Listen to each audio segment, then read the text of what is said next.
ڈنگا سے خبر دیں آپ کو، آٹا، چینی، دھنیا، ٹماٹر اور ارشق دنوش عام آدمی کی پہنچ سے دور ریٹ لسٹیں صرف اویزا کرنے کے لیے رہ گئی۔ پیرا کی ایس ٹی او عائشہ گوندل اور ان کی ٹیم کی کارکردگی بھی صفر فوٹو سیشن تک محدود۔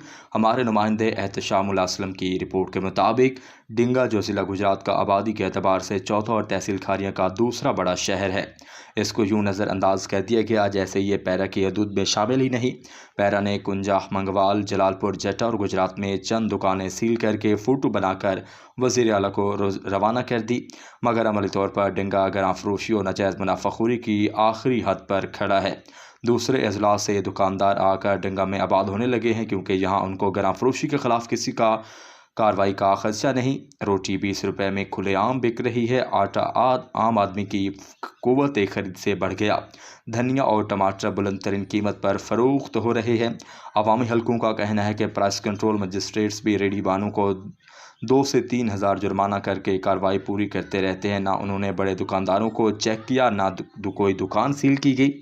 لوگوں کو گراں فروشی کے پنجے میں چھوڑ کر پیرا سمیت تمام ادارے لا تعلق ہو چکے ہیں۔